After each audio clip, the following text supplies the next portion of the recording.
Abbiamo bisogno di tanto aiuto, di supporto della gente, perché qua se no ci ammazziamo tutti. Io mi sarei già ammazzato e che voglio andare avanti solo per le bambine, per le figlie di mia figlia.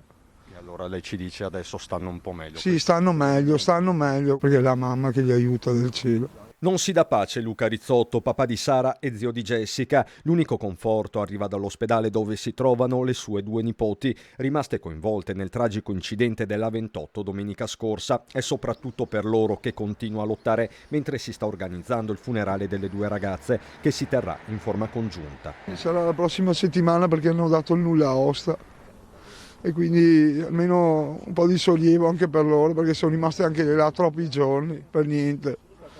E in più mia nipote voleva donare anche gli organi e anche mia figlia, avevo deciso io per lei, però per via di questa cosa che sono state là ferme tanto tempo non è più possibile farlo. Quindi un'altra botta ulteriore, perché almeno mi sarebbe piaciuto vedere gli occhi di mia figlia o qualcosa, o di mia nipote su qualche altra persona, aiutarli a farli rivivere.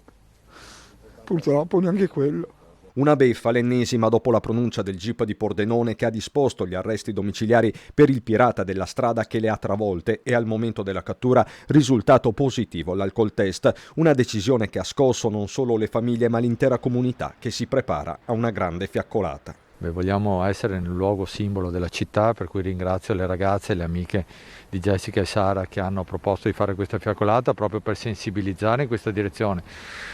Faremo il breve tragitto di via 20 settembre fino alla piazza principale che è piazza Cima, e lì ci sarà il corteo silenzioso, perché penso che oggi sia il momento del cordoglio. Poi ci sarà anche un momento per ricordare, e faremo qualcosa per ricordare in maniera viva le ragazze. Potrebbe essere una borsa di studio per i ragazzi che lo meritano, ma dobbiamo mantenere vivo il ricordo. Io spero che tanta gente venga per solidarietà, ma lo so che ci sarà tanta gente, perché c'ho tutti che volevano bene sia a mia figlia e a mia nipote e anche a me e alla mia famiglia. A incontrare i genitori di Jessica e il papà di Sara anche Romina Ceccato, mamma di Riccardo Laugeni, uno dei 4 angeli rimasti uccisi nel luglio 2019 sulle strade di Jesolo, sempre a causa di un pirata della strada, e oggi presidente di Alba, associazione che si occupa di sicurezza stradale. Io sono qua appunto per dimostrare la mia solidarietà, ma per fare in modo di combattere, di unire ancora di più le forze, perché la giustizia sia messa in pratica, ma quella giusta, non quella sbagliata. Noi rimarremo sempre vittime,